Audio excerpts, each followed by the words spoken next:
중국이 이러한 걸 통해 가지고 서서히 한국과 가까워지면서 대륙 전체가 작년엔 들썩들썩했는데 것들이 그러니까 언젠가 이런 문제가 통일이 될 과정에서 우리가 다 같이 지금 통일을 염원합니다만 혹시 한국이 법적으로 문제는 없을까 이런 우려를 하게 되는 것이죠.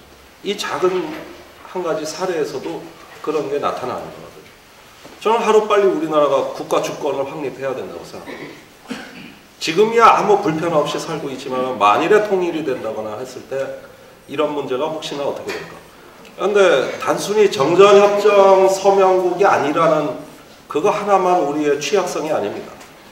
전시작전권도 없어요.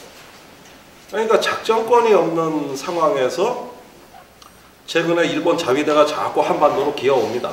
얼마 전에 국방부에서 한일 국방장관 회담이 열렸습니다.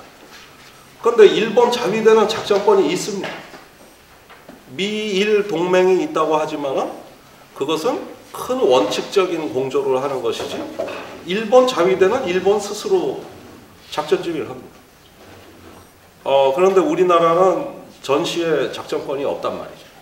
그러면 군대의 격이, 품격이 어디가 높겠습니까? 자기 나라 장성이 지휘하는 군대가 품격이 높겠냐? 아니면 미군의 통제를 받고 지휘를 받는 군대가 품격이 높겠냐?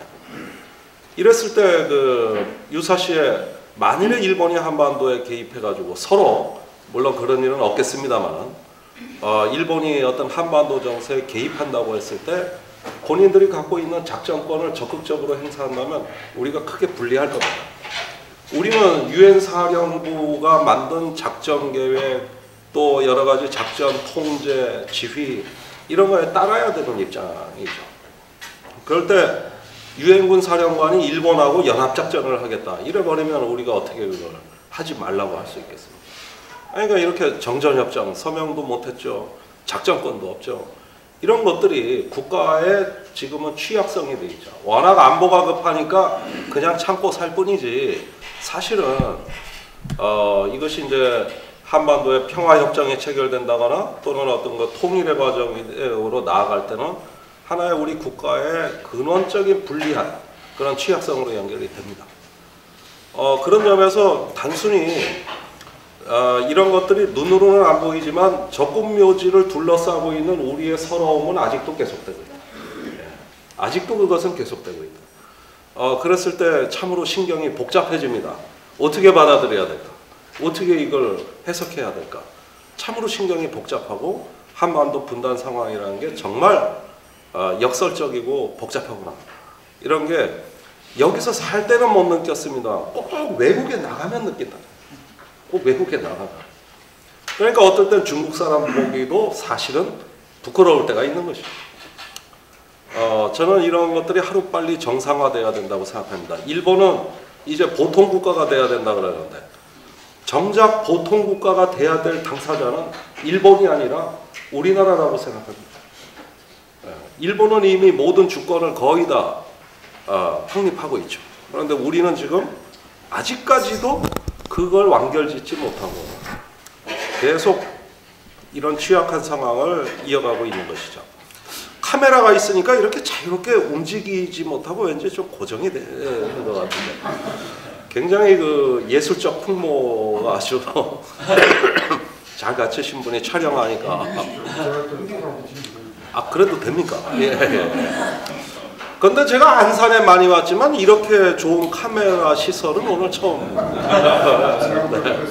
예, 조금 더 그 긴장돼. 이거 기록으로 남는 거 아닙니까, 그죠? 이게 이거 지금 유튜브에 올라갑니다. 그렇습니까? 예. 그렇다고 뭐 조심하세요. 안 돼. 예, 알겠습니다. 하여간 오늘이 제가 온 안산 포럼 중에 가장 성황리에 아주 기수가 분위기가 제일 훌륭하십니다.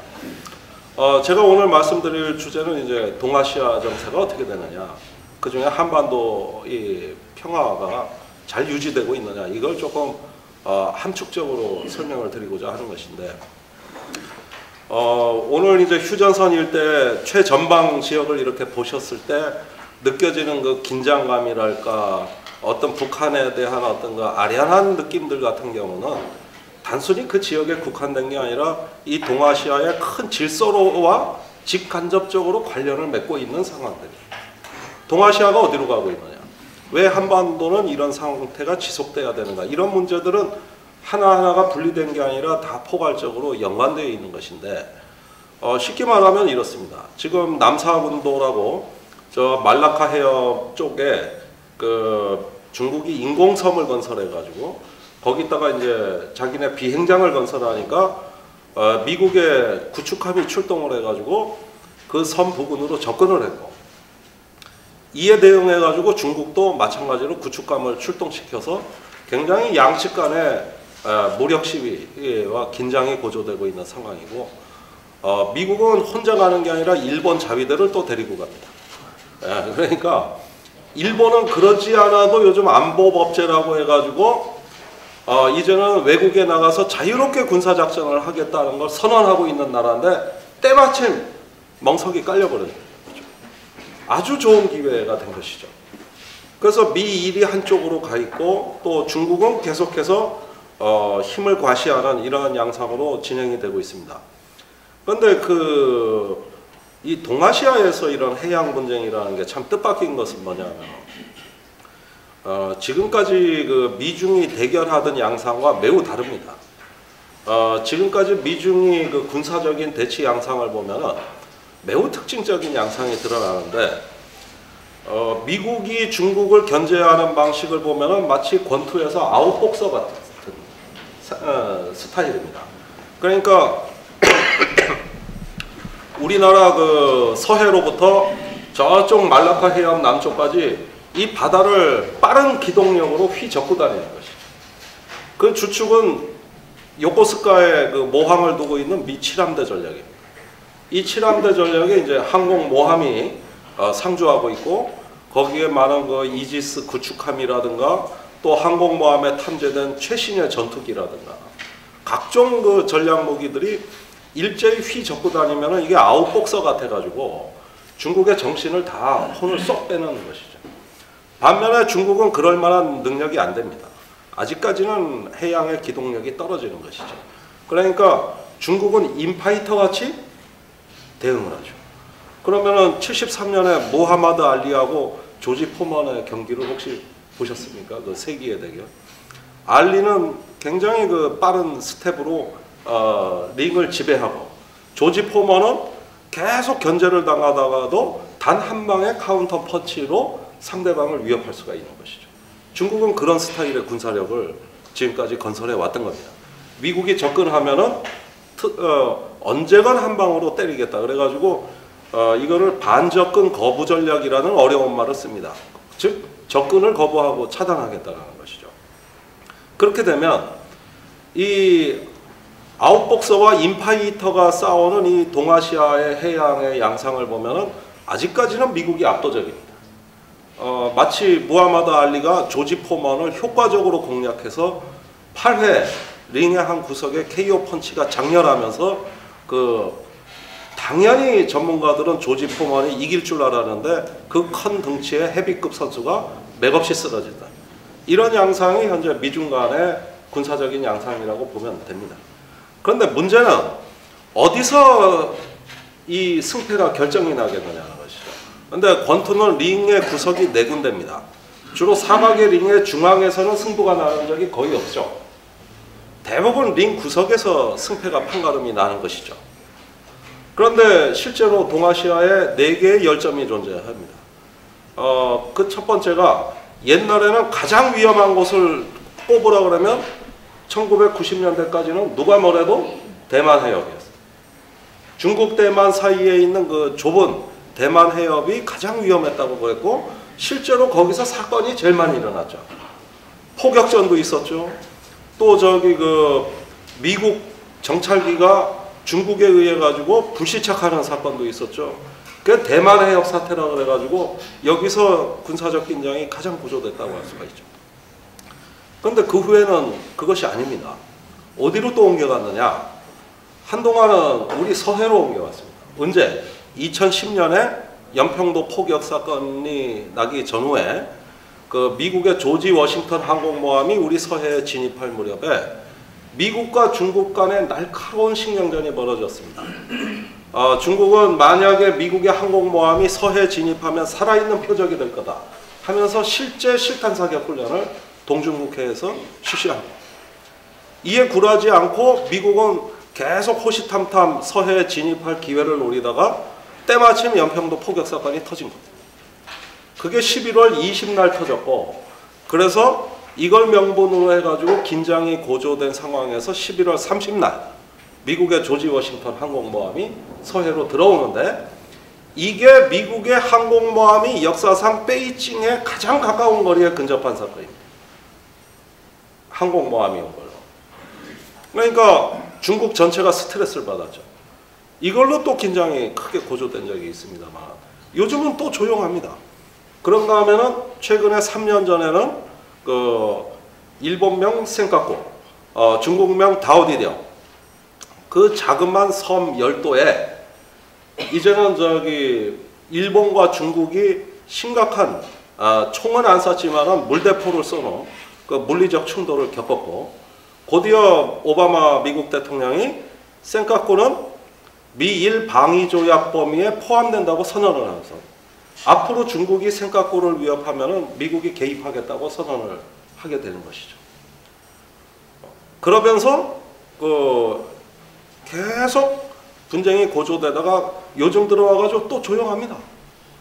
그러다가 이번에는 남진하에 그 인공섬으로 옮겨가는 것이죠. 이렇게 보면은 최근에 동아시아에 분쟁이 발생할 수 있는 열점은 해양에서 4군데가 있다는 게 마치 싸우는 스타일도 아웃복서와 인파이터 같고 열점으로 찍을 만한데도 지금 한 4군데 정도 보여지는 이러한 어떤 해양에서의 분쟁 양상이 마치 권투와 흡사하지 않느냐 하는 게 제 생각입니다.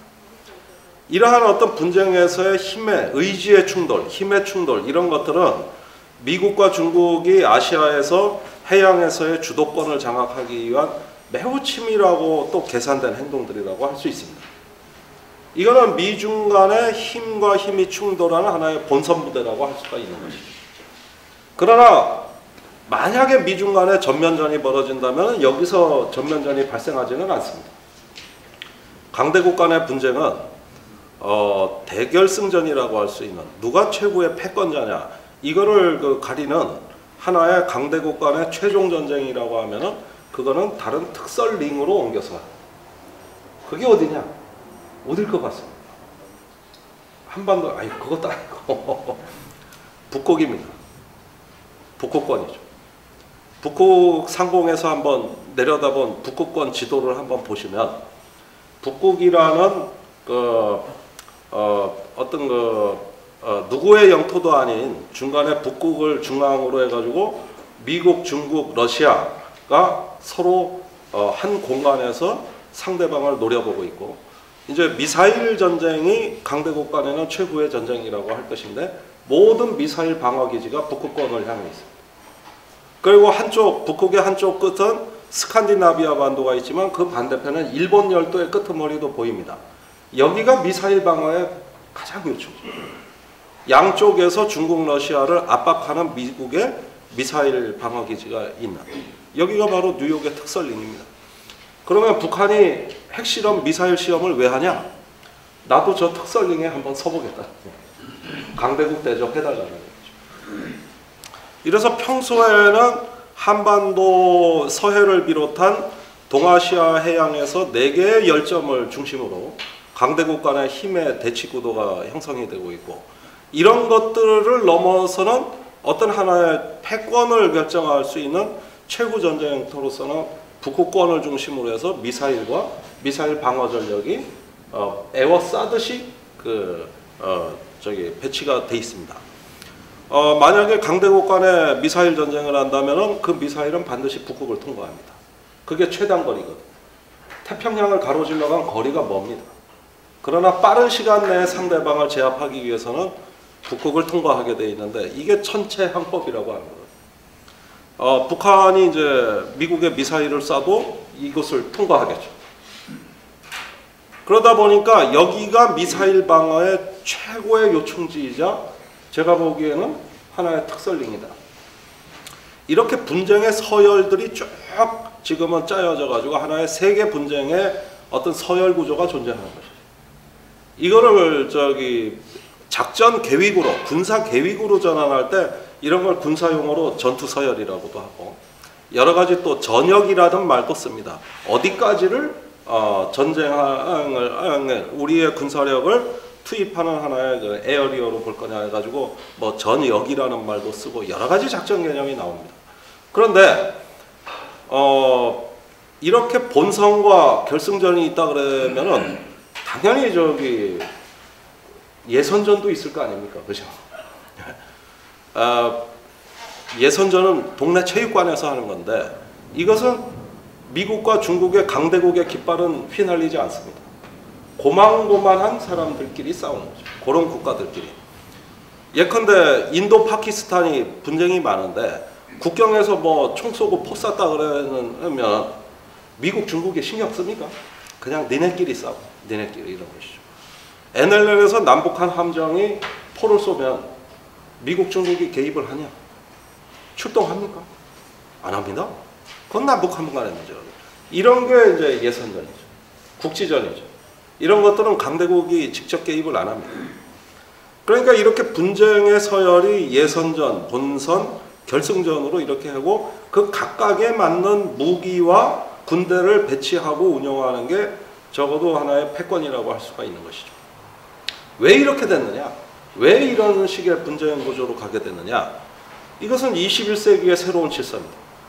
사실 20세기 말기에 20세기 마지막 10년이 막 접어드는 시점에 소련이라는 초강대국이 지구상에서 없어졌습니다.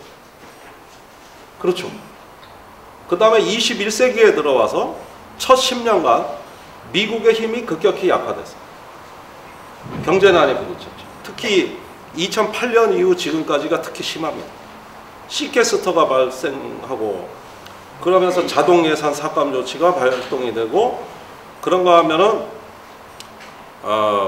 미국이 걷잡을 수 없는 국가 부채가 증가돼 가지고 지금 2차 대전 수준으로 거의 치닫고 있습니다. 2차 대전 이후로 이렇게 국가 부채가 정부 재정에 차지하는 비중이 높은 때가 일찍이 없었는데 그 비율이 무려 120%에 육박하고 있습니다. 2차 대전 때 117%였죠. 굉장히 빠른 속도로 부채가 증가하고 있죠.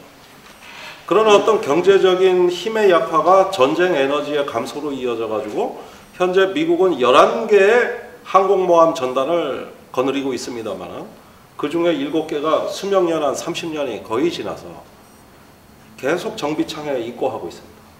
그리고 미국은 더 이상 항공모함을 건조 안 합니다. 그러면은 소련이라는 하나의 어떤 초강대국의 힘이 없어지고 그리고 미국이라는 유일 패권의 힘도 객관적으로 약화되는 이 상황에서 국제정치라는 게 뭡니까? 힘의 공백이나 힘의 진공 상태를 국제정치에서는 용납하지 않습니다. 국제정치에서 힘은 진공 상태를 싫어하거든요. 어떤 힘이 공백이 발생하면 다른 힘이 반드시 그거를 메우려는 속성이 존재하게 되는 것이죠.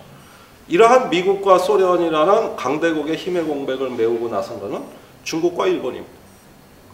이제는 중국과 일본이 각기 군사적으로 부상하면서 미국과 소련이 차지했던 그 엄청난 힘의 공백을 빠르게 메워가는 21세기의 국제질서. 이것은 이제는 중국과 일본이 전 세계의 하나의 패권국으로 도약하는 것은 아니지만 그건 아니지만 그러나 동아시아라는 지역 패권자가 될 수 있는 것은 충분히 노려볼 만한 것이죠. 이건 국제정치에서 세계적 패권과 지역 패권을 항상 구별해서 말합니다. 그런데 중국과 일본은 이미 그러한 상황으로 가고 있다.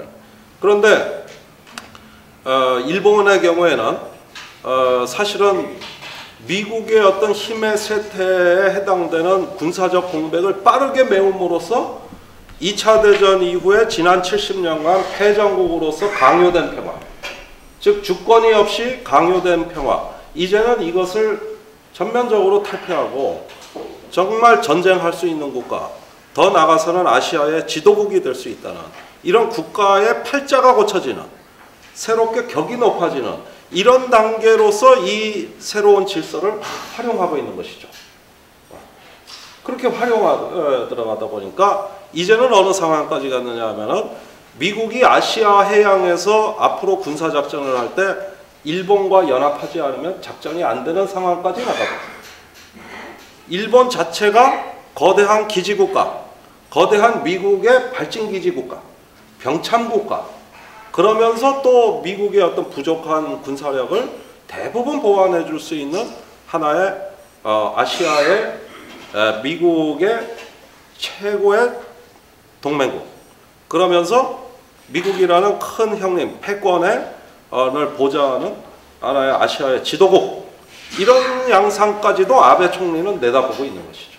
그렇게 지금 무섭게 변모하고 있다고 할 수가 있고, 중국이야 말할 필요도 없죠. 중국은 이미 해양으로의 힘을 투사하는, 이건 군사 용어로 프로젝션이라고 하는 건데, 바다로 힘을 확장하는 이 투사력, 이것을 갖추고 말라카 해협 일대까지를 하나의 해양 시레인을 거놓은 게 제1도련선이라고 그들은 얘기합니다. 그 다음에 2020년이 넘어오면은 제2도련선, 즉 태평양 외곽, 저기 우리나라 저기 동해 쪽에서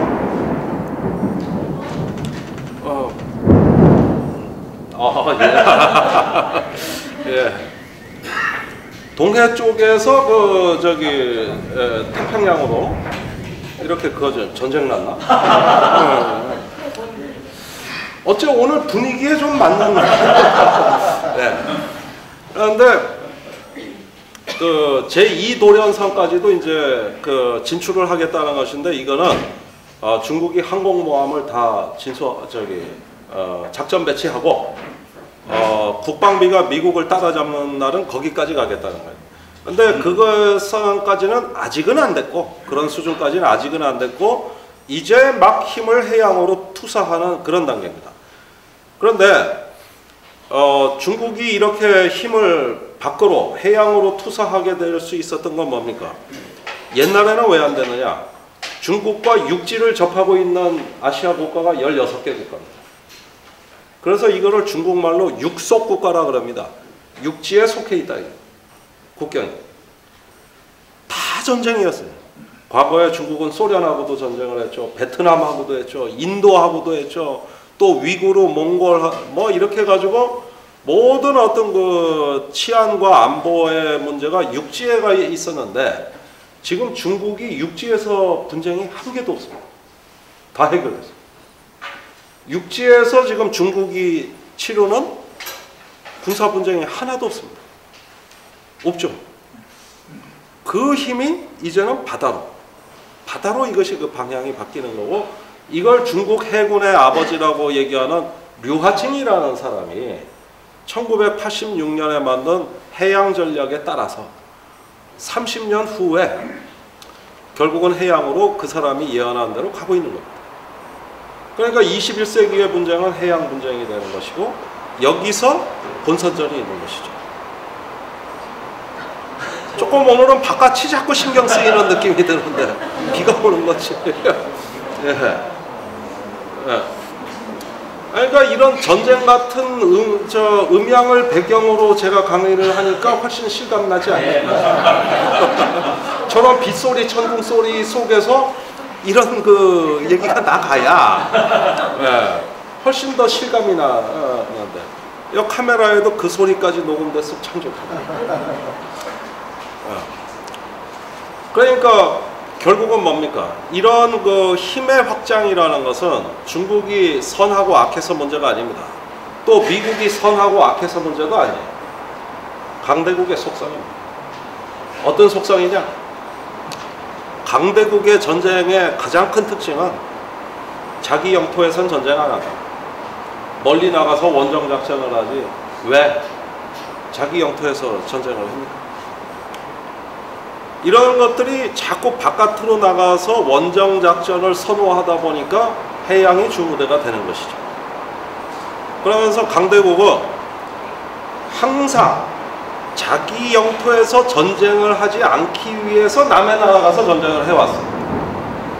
대표적으로는 한국전쟁이 그렇습니다. 한국전쟁이 일어났을 때 마오쩌둥이 그러니까 조선에 의용군을 보낼 것이냐 말 것이냐를 갖고 계속 고민을 합니다. 보내기로 했다 안 보내기로 했다 한 달 내에 그냥 번복했다가 또 어떻게 했다 결정을 하는데 미군이 어디까지 올라왔느냐 이걸 보는 것인데 중국 지도부 전체가 참전에 반대했어요. 모택동 혼자 밀어붙인 겁니다. 의용군 보내는 거예요. 그때 그 논리가 있습니다. 모택동 얘기는 이거예요. 삼로 향심 우회 전략. 미제국주의가 중국을 침략하면 세 가지 경로로 첫 번째는 대만 해협, 두 번째는 인도차이나 반도, 세 번째는 조선반도. 이 세 가지가 미제국주의가 중국을 침략해오는 하나의 경로. 이래서 삼로입니다. 그 다음에 향심, 중심을 향한다. 그 중심은 바로 중국이 되는 것이죠. 우회 전략, 그러니까 제국주의는 직접 중국을 때리지 않는다. 이런 세 가지 경로로 우회해서 우리를 때릴 것이다. 그러면 우리가 조선반도에 나가서 지금 싸우지 않으면 어떻게 되느냐? 미군의 진출을 더 허용하면 어떻게 되느냐? 한방 국경에 북한하고 중국 국경은 그 길이가 1000km가 넘습니다. 그러나 평양 원산에서 차단하면은 그 차단하는 길목이 300km밖에 안 돼요. 어디서 싸우는 게 유리하겠냐? 조선반도 안에 들어가서 싸우는 게 중국에 올 때까지 기다려 싸우는 것보다 훨씬 유리하기 때문에 더 이상 지체할 시간이 없다. 그런데 이게 미국이 그렇다면은 중국이 미국하고 전면전을 선포하는 걸로 오해할 우려가 있다. 그러니 전쟁에 참전하기는 참전해야 되겠는데 이게 중국의 정규군이 전면전쟁을 안 한다는 인상을 주면서 전쟁하는 방법이 뭐냐. 그래서 정규군이 아닌 의용군 사령부를 새로 창설합니다. 지금 그 부대는 없어졌습니다. 중국에서. 날씨가 갈수록 심각해지고 있습니다. 이게 한국전쟁 때 심각해지듯이. 그래가지고 중공군이 넘어와서 압록강에서부터 밀어붙이기를 시작하는데 그 사람들이 생각한 전역, 즉 작전 지역은 평양 원산선까지 일단 밀어붙이겠다. 그러다가 이제 그때 그 팽덕인가요? 사령관이 내려와서 또 전장을 판단하고 이랬던 것이죠. 그러니까 보십시오. 옛날에 모택동이 예언했던 데가 다 전쟁터가 되지 않았습니다. 첫째, 조선반도라 그러는데 그게 바로 한국전쟁입니다. 두 번째, 대만 해협이 툭 하면 분쟁이 터집니다. 대만 해협이 아주 묘한 데입니다. 그 대만 해협에 대만 본토하고는 많이 떨어져 있고 중국 육지하고 2km 떨어진 가까운데 금문도라는 섬이 있습니다. 여기에다가 중국군이 50만 발의 포탄을 쏟아붓는데 얼마나 그때 두들겨 맞고 그거 사수를 했는지 대만 금문도에는 지하 3층까지가 요새로 돼 있습니다. 그 포탄 맞고 견뎠어요. 대만이 징병제였는데 지금도 징병제인데 집안에서 근무지가 병사로 징병이 돼가지고 금문도 간다 그러면 전 집안이 울었어요. 죽으러 간다 저 위험한데. 그런 최전방 분쟁 지역이 만들어지고 있는데 73년도인가 4년도인가 금문도의 그 섬에 학교에 체육선생 하나가 농구공을 양옆에 끼고 2km를 헤엄쳐 중국으로 망명해요. 그 이후로 20년 동안 대만은 농구가 금지됐어요. 실제로 모든 학교에서 농구 금지.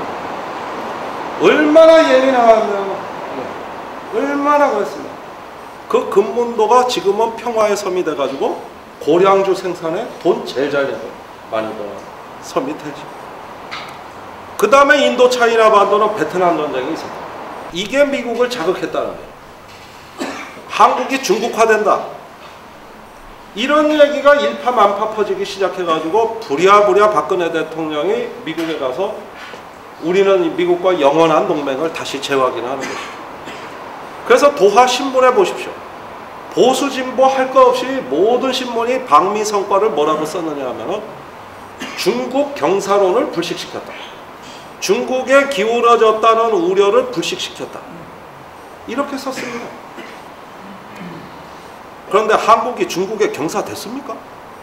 물론 경제적으로는 누가 뭐래도 중국하고는 상호 의존 관계가 높아져서 우리는 이제 중국 없이 살 수 없습니다.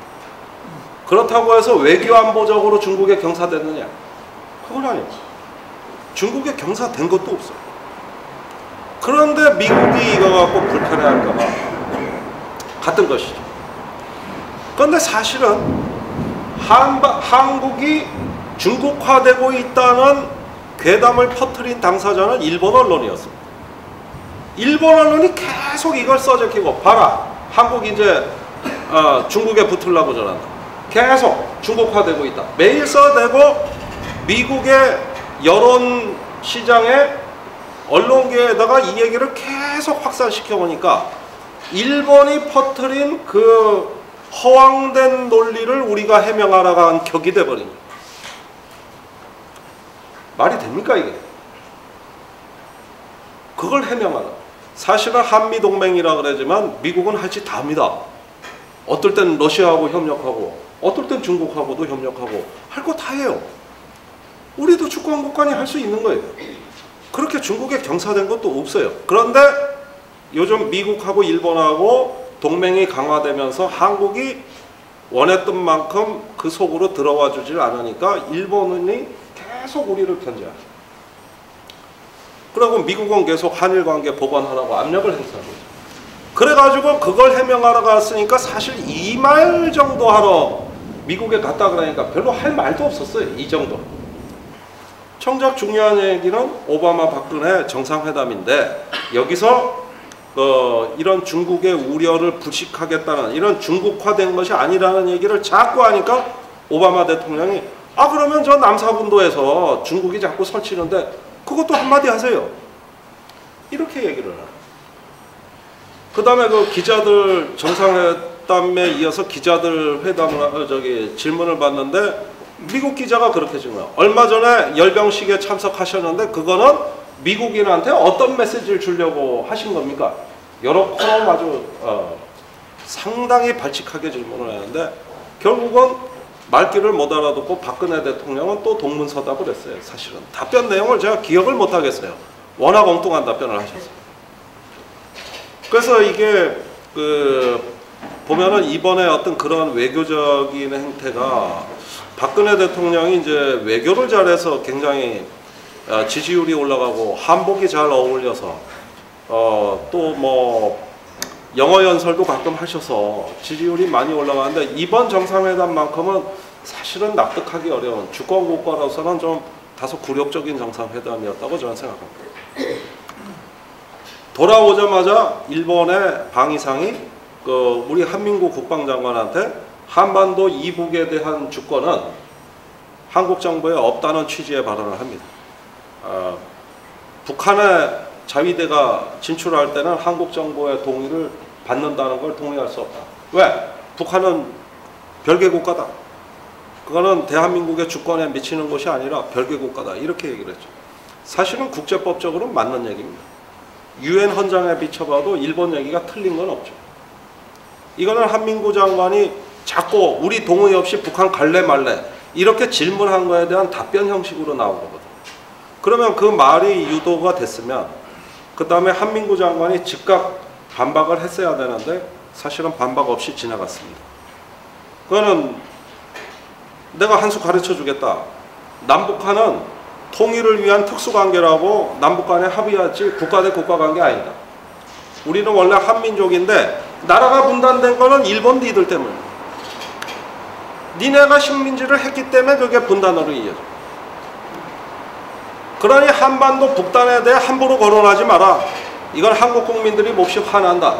뭐 이 정도 말 한마디는 했을 법도 한데 아무 말 없이 그냥 그러면서 유사시에 일본이 한반도에서 한국과 군사적인 공조를 하는 실무회담이 이어지게 된 겁니다. 이전에 북한이라는 공포가 계속 부각될 때 일본이 한반도 들어오는 걸 우리가 동의하냐 마냐 이 문제 따지는 것도 사실은 의미가 크게 없는 것이에요. 어쩌면 우리가 일본 자위대 좀 와달라고 부탁하는데 일본 정부가 동의해 주느냐 마느냐 이런 형국으로 갈 수도 있습니다. 동의해 주고 말고 하는 게 한국 정부 문제가 아니라 일본 정부 문제가 될 가능성도 있어요. 얼마 전에 북한 지뢰 사건 났을 때 북한의 잠수함 50척이 사라졌다는 뉴스 기억하십니까? 그것 때문에 아주 공포에 질렸어요. 북한 잠수함 50척이 어디로 사라졌는데 한 척도 못 찾았다는 거예요. 그러면은 그게 공격하러 오는 걸 수도 있는 거예요. 이걸 또 보수 언론에서 써대기 시작을 하는데 북한의 잠수함이 사라졌다면 이걸 찾을 수 있는 능력이 사실은 일본이 갖고 있는 거예요. 왜? 그 잠수함을 찾는 무기는 해상 초계기라는 겁니다. 바닷속의 음파를 탐지해서 잠수함 위치를 잡는 항공기. 우리 지금 11척 있습니다.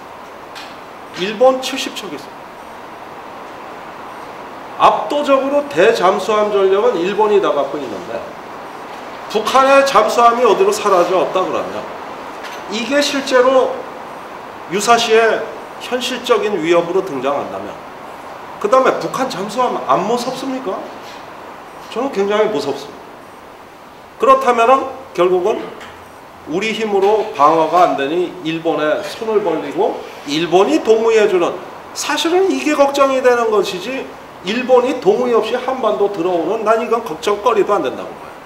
우리 주권을 무시하고 동의 안 받고 들어온다? 저 그런 일은 없다고 봅니다. 왜? 일본은 그렇게 안 해도 되니까. 한국 정부가 손 벌리니까. 오히려 부탁받고 올 가능성. 또 미국이 요구할 가능성이. 그 다음에 한반도에 안 들어와도 됩니다. 요즘 일본의 무기 체계가 얼마나 좋은데 공해상에서 북한을 때리지 왜 한국에 영해에 들어와서 때립니까? 멀리서 때리죠. 아니면 일본 본토에서 앉아서 때려도 됩니다. 그럴 정도의 능력 갖고 있습니다. 항공기, 로켓, 그 다음에 대형 구축함, 항공모함만 없지 나머지는 다 갖고 있다고 보면 돼요. 아시아 태평양에서 미국의 군사력보다 일본의 군사력이 앞서고 있습니다. 그렇다면 이런 상황에서 점점 일본에 의존할래야 의존하지 않을 수 없는 상황으로 한미일 안보협력이 차곡차곡 그 이유가 쌓여가고 있는 이 시점에서 우리가 한가하게 일본 애들 들어오면 동의한다 안 한다 이 얘기 따지고 있겠냐 이것이. 오히려 사태는 그 반대로 되돌아갈 가능성이 훨씬 높은 것이죠. 그러면서 지금 미국, 일본은 남사군도에 같이 출동해 있는데 지금 한국 보고 같이 가자는 거예요. 같이 못 오면 한마디라도 해라는 거예요. 모두의 우리나라가 정전협정 서명국도 아니고 작전 지휘권도 없고 그래서 군대의 격을 굉장히 낮게 하고 주권이 확립된 그 바탕이 허약한 국가가 이 주변 질서가 이렇게 급격히 변해갈 때 과연 우리가 한반도 정세를 우리 스스로 주도할 수 있겠는가? 우리가 우리 의지대로 한반도 정세를 주도할 수 있는가? 이런 면에서 국가의 자신감이 갈수록 급격히 떨어져 가고 있어요.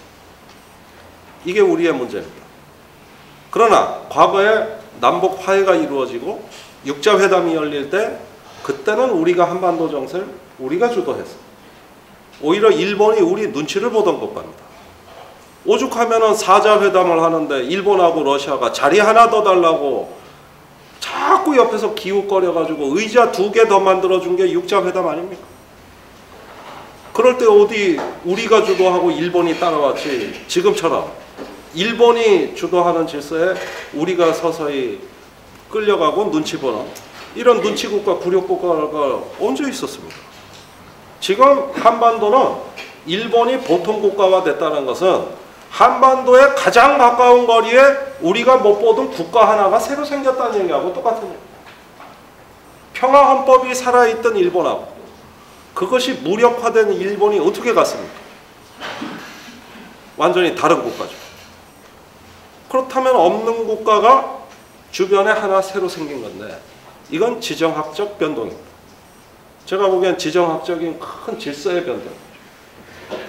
우리가 이런 주변 질서의 변동을 과연 언제 일찍이 경험했는가? 저는 최근에 냉전 시대 이래로 없었다고 생각합니다. 국경이 변한 건 없으나 세력이 변하고 그렇습니다.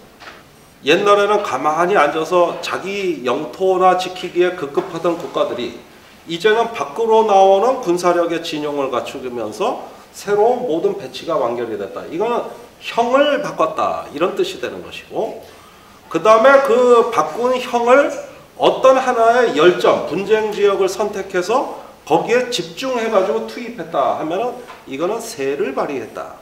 이렇게 얘기가 되는 것이죠.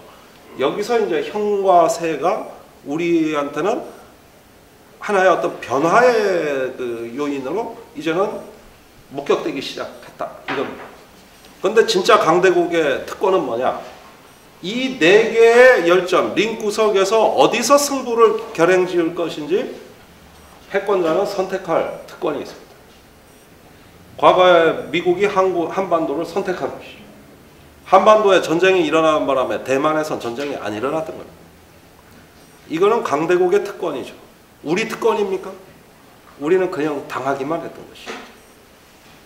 그런 가운데 남북관계가 계속 단절로 가고 긴장으로 가고 이렇게 되면은 이러한 지정학적인 변동, 형세가 변하는 이런 상황에서 하나의 열점으로 인식이 되면은 그때부터는 우리가 감당하기 어려운 외교안보상의 어려움이 닥친다.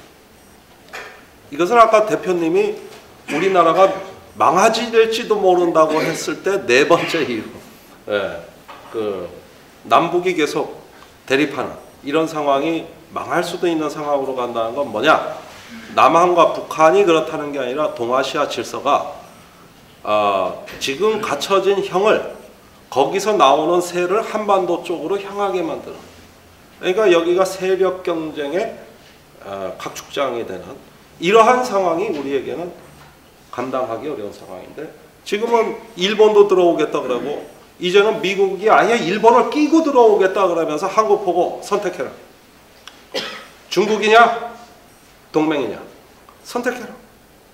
이런 식의 압박을 하는데 일본 방위상이 서울 한복판에서 그와 유사한 얘기를 할 때 우리가 한 수 가르쳐주지 못한 겁니다. 그러나 그 얘기하기가 그렇게 힘듭니까? 그렇게 힘들까요? 저는 힘들었다고 봐요. 저 같으면요. 차라리 제가 장관하는 게 낫지 않을까요? 그런데 일단은 당면한 북한의 위협이 급하다고 보고 이런 것들을 다 그냥 넘어가는 분. 결국은 하나의 어떤 질서의 변동, 이 형세의 변동에서 우리가 수동적으로 끌려가고 있는 거예요. 우리가 한반도 정세를 주도하고 있지 못하죠. 주도하지 못하면 주도당합니다. 우리가 변화를 스스로 관리하고 운명을 개척하지 못하면 남들에게 개척을 당합니다. 그게 지정학입니다. 그게 한반도의 역사적 경험입니다. 그 교훈을 잊어서는 안 되는 것이죠. 우리가 우리 운명을 개척하고 주도한다. 이건 뭐냐? 군사력으로 주도하겠는가? 그게 아니라 평화공존의 새로운 역사, 새 역사를 우리가 만들어 나갈 때만이 주도할 수 있는 것이죠. 남북 기본합의서 또 두 차례에 걸친 남북 정상회담, 육자회담 이런 것들이 어우러져서 어떤 평화공존의 새 질서가 한반도에서 열릴 때 우리는 역사의 주인이었습니다. 그리고 우리가 주도했습니다. 그런데 지금은 주도 당하고 있지 않습니까? 그 왜 그러냐? 그런 역사를 이어가지 못했기 때문에 주도 당하는 것이고 평화는 주도할 능력은 되지만 우리는 군사를 주도할 능력은 안 됩니다. 평화라는 새로운 역사를 우리가 주도할 수 있는 미들파워, 중견국가로서 우리는 힘을 발휘할 수 있으나 군사력을 갖고 힘을 발휘하다 보면은 이거는 주도할 수 있는 능력은커녕 작전권도 없이 끌려다니기에도 하고 그러면 무엇이 우리의 역사, 우리의 미래 세대에 우리가 운명을 개척하고 한반도 정세를 주도하는 길이라고 생각하십니까? 그게 군사력 갖고 이루어진다고 생각하십니까? 그런 역사적 경험을 다 겪고 나서도 지금에 와서는 오히려 북한에 대한 혐오감, 적대감, 그 다음에 새로운 역사에 대한 비전이 사라지니까 우리의 한반도에서의 삶의 가치가, 삶의 어떤 수준이 급격히 하락하기 시작했고, 그러면서 마치 주도당하는 걸 당연시 생각하는, 미국에 가서 중국의 경사론이 아니라는 것을 설명해야 되는 이런 상황이 된 걸 어느 날 아무 거리낌 없이 받아들이는 상황에 이르렀다는 것이죠. 이거는 주도하는 역사가 아니라 주도당하는 역사. 저는 그것이 바뀌어야 된다고 생각합니다. 진보란 게 뭡니까? 현상을 창조적으로 개선하는 거예요. 현상을 바꾸는 겁니다. 그게 바로 진보입니다. 이 현상을 평화적이고 창조적인 방식으로 바꾸고 오는 거예요. 저는 그런 진보의 흐름이 나타나야 된다고 생각을 합니다.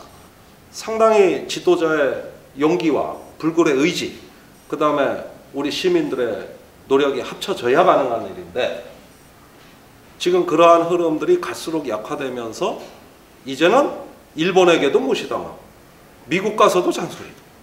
도대체 우리를 얼마나 우습게 봤으면 다음 주 월요일이 한일 정상회담인데 일본이 지금까지도 그걸 갖고 엿을 매기지 않습니까? 먼저 언론 플레이하고 계속 연맹이라. 그 일본이 한반도 북단에서 한국 정부 동의 없이 작전한다는 것도 일본 언론에 먼저 나와서 우리가 알게 된 거예요. 우리 언론은 모르고 있고 맘대로 그냥 맘대로 올라갔다. 그러면 항상 뒤통수 맞는 게 벌써 몇 번째냐? 최근 들어가지고 월요일 날 박근혜 대통령이 아베 총리를 만납니다. 그런데 밥은 안 먹겠답니다. 회담만 하고. 참 궁색한 회담. 만나기 싫은 걸 억지로 만나려니 저런 모양이 나오고, 정상회담을 하고 밥은 안 먹기로 했다. 그러면서 밥은 안 먹기로 했다는 걸 기사로 세게 해요. 그래서 우리도 일본한테 한 방 먹였다 이 얘기인데, 아이, 동방 예의지국에 아무리 일본 총리가 싫더라도 밥은 먹여야 될 거 아닙니까? 우리보다 못한, 자기네보다 못한 나라라고 생각하기 때문에 위안부 문제도 사과 못하는 겁니다. 미국은 1등 국가, 일본은 2등 국가, 한국은 3등 국가, 북한은 왕따 국가. 이 서열 구조가 그 사람들 머릿속에 없습니까? 그런데 나보다 못한 국가한테 어떻게 사과해요? 우리는 한때는 무언가 많은 국민들이 반발했어요. 북한에 퍼주지 마라, 북한에 굴욕적으로 하지 마라 이랬지만은 도대체 뭘 퍼줬고 뭘 굴욕적으로 했는지 저는 모르겠는데, 어쨌든지 간에 그것이 이렇게 하나의 다른 흐름으로 전복되고 난 다음에 지금에 이르러서 보면은 동아시아에서 주변에 군사강국 틈바구니에 끼어있는 우리가 지정학적 딜레마에 처해가지고 새로운 역사적 비전을 창출하지 못하고 있다. 그 결과 그 순간 그 즉시 주도당하기 시작했다. 그러다 보니까 눈치국가. 이런 점에서 저는 조금 우리가 분발하고 이것을 벗어나야 되는 진보적 흐름이 생겨나야 된다고 봅니다. 저는 남북 분단 체계가 전근대적 현상이라고 생각하지 않습니다. 오히려 지금의 남북 분단 체제는 너무나 그럴듯한 통계 수치와 너무나 그럴듯한 관리 기법과 너무나 효율적으로 작동하는 관료 체계와 또 거기에 누구보다도 기득권에 가까우신 분들이 그거를 잘 활용할 줄 아는 현대적 특성으로 가고 있다고 생각합니다. 이게 어떻게 전근대적인 현상입니다. 아주 현대적인 현상이고 이제는 분단체제가 시작된 거예요. 과거 냉전 시대에 아무리 적대 갈등이 심했다 할지라도 그것은 남북 통일에 대한 열망하고 가치가 있었어요. 그러나 지금은 사실은 통합이 아니라 분열을 더 공고히 하고 지속화하는 쪽으로 이제 마음이 이제 갈라서는 게 지금 2030 세대부터는 시작이 됐다고 봅니다. 우리가 평화하면 손에 잡히지가 않습니다. 이게 뭔가 추상적인 가치라 가지고 문제는 통일이나 평화를 일반 서민들한테, 청소년들한테 손에 쥐어줄 만큼 구체적으로 설명하기가 어렵다. 여기서 참 어려움을 많이 합니다. 그래서 저도 많이 교육도 하고 강의도 다니지만 지금 젊은 세대와 그런 대화를 많이 나누는 수밖에는 도리가 없습니다. 헤어지고 죽고 다치고 실종되고 집집마다 없을 리가 없거든요. 3번을 설문조사하니까 한두 명이 손을 드는 게 70명까지 늘어나더라고요. 현상은 망각의 현상, 단절의 현상, 그러면서 남의 일, 분단이 더 이제는 자연스러워. 이런 면에서 저는 분단 체제가 지금 시작되고 있다고 봅니다. 이제부터 새로운 시작. 그러면 또 갈등하고 적대하고 이렇게 돼요. 좀 답변이 길어 죄송해요. 또 똑같이 경제적 접근입니다. 그게 이명박 대통령의 비핵개방 3천이라는 건데 북한이 정치 군사 문제만 양보해주면 왕창 지원하겠다. 그러면 북한에 대한 안전 보장을 우리가 해줄 수 있느냐 없느냐 문제인데 사실은 핵 때문에 핵을 머리에 이건 아무것도 안 된다 그러는데 난 그 생각도 찬성할 수가 없네. 핵이 없을 때는 다른 게 무서웠어요. 그때는 뭐 특수부대가 위험해. 그 특수부대 위험하기 전에 더 거슬러 올라가면 한국전쟁 때는 북한이 탱크, 전차를 갖고 있다는데 우리 전 국민이 다 기절했어요. 그러니까 이런 식으로 시대와 역사에 따라가지고 북한은 항상 무서운 존재였지 핵을 가졌기 때문에 더 무섭고 아니라는 것도 사실은 누군가가 지어낸 얘기에 불과하지 북한은 지금의 우리가 핵을 두려워하듯이 옛날에 특수부대를 우리는 더 두려워했고 핵이 아니라도 장사정포는 더 두려워했고 항상 그건 반복돼 왔던 거거든요. 그러니까 지금이라고 해서 특별하다고 얘기하면 안 된다. 그래서 북한이 핵을 갖는 이유는 다른 재래식 무기로는 상대가 안 되기 때문에 의지할 게 그거밖에 없기 때문에 안보 문제는 안보 문제로 접근해가지고 풀어가야 된다. 그래서 그 육자회담은 원래 안보 문제를 협의하기에 다자안보기구입니다. 그게 거기서 무슨 경제 지원을 얘기했고 무슨 그거 얘기하다가 그냥 뭐 그건 있으나 마느나 됐고 육자회담이 잘 됐을 때는 북한의 핵 물질 추출이 동결됐고 북한의 핵 활동이 중단돼 있었거든요. 그건 우리한테 안보에 이익을 준 겁니다. 이게 왜 무용론이고 실패했다 그러는지 저는 이해를 못 하겠는데 그런 식의 어떤 모멘텀으로 안보는 안보 문제로 풀자. 정치적인 문제는 정치적으로 풀자. 이렇게 해가지고 조금 문제의 이제 본질에 있는 중심으로 바로 들어가야지 우회하는 전략이 그게 우리 국민들이 인내심을 그만큼 가져주질 않아요. 그런 면에서 후불제건 선불제건 이런 부분들은 하나의 그 영역에서의 효과가 있고 보완책이지 이걸로 안보 문제를 다 해결한다고 볼 수는 없다. 이게 제 생각. 동학농민전쟁을 우리가 진압을 못했어요. 조선이. 그러니까 대신 진압해달라고 부른 거 아닙니까? 청나라도 부르고 일본도 불렀죠. 그래가지고 조선만 쏙 빼버리고 텐진조약에서 뭐라 그랬어요? 청나라하고 일본은 우리가 조선에 들어갈 때 상호 통보를 해가지고 들어가도 같이 들어가자 이렇게 약조를 맺은 겁니다. 그래가지고 청일전쟁 때 같이 들어와서 결국은 전쟁을 한 것이죠. 그런 다음에 카스라테프트 조약도 우리 모르는 사이에요. 그건 미국하고 일본하고 하고. 그런 거 하면은 또 저기 뭐냐 샌프란시스코 강화조약도 우리만 빠졌고. 그 다음에 또 한일 뭐 병탄될 때도 사실은 일본이 형식적인 동의의 틀은 다 갖췄어요. 조선이 국권을 양보하는 걸로 문서를 써주었다.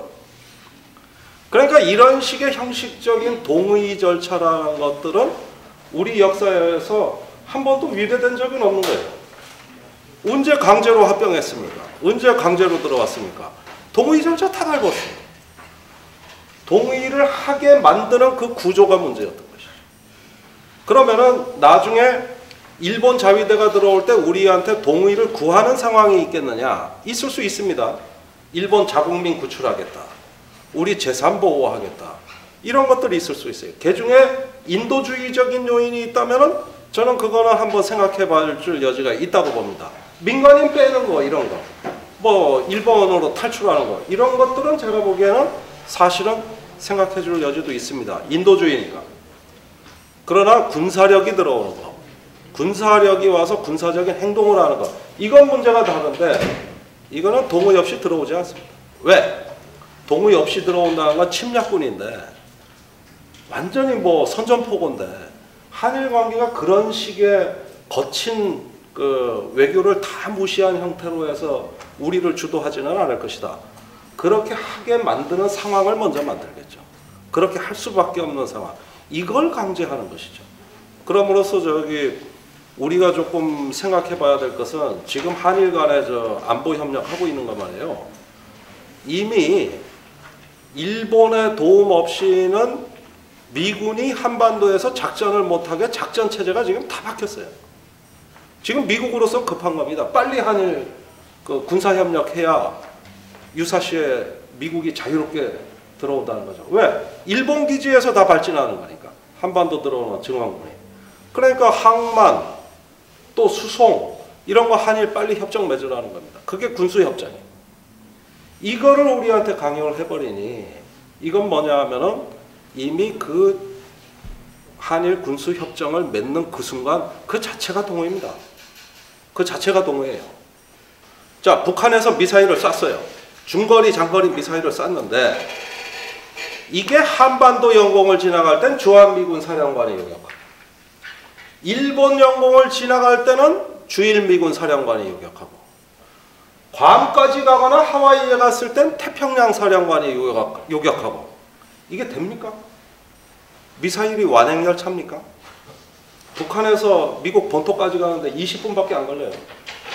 그러니까 미국이 미사일 방어 체계를 어떻게 하자고 하는 거냐면 북한이 쏘면 무조건 한국, 미국, 일본이 동시에 대응하자는 건데 이거는 한 명의 지휘관이 통제해야 된다는 겁니다.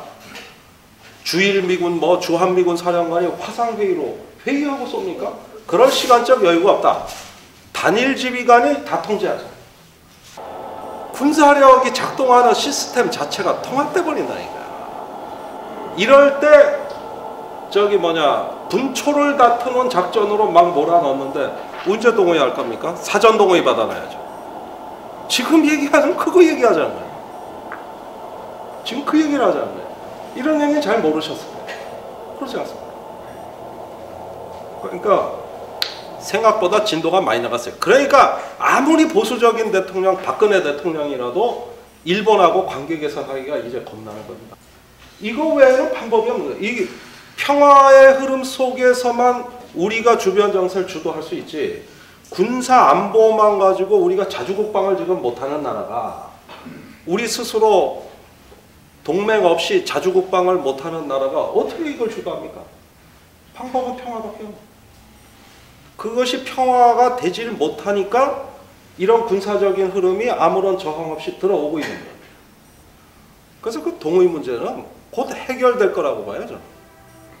그리고 명심하십시오. 1894년에 청일전쟁 이래 지금까지 수없이 일본이 우리의 국권을 유린할 때까지 동의 받지 않고 들어온 적은 없습니다. 그것이 더 무서운 겁니다. 그것이 더 우리한테는 위협적인 거예요. 사실은 동의 할 때까지 조약 붙이면 어떻게 해요? 우리는 군사위협에 북한에 미사일 하나 나면 기절하는 나라인데 그렇지 않습니다. 그런 면에서는 정답은 모든 문제의 해결은 궁극적으로 남북관계로 환원됩니다. 이게 우리 역사예요.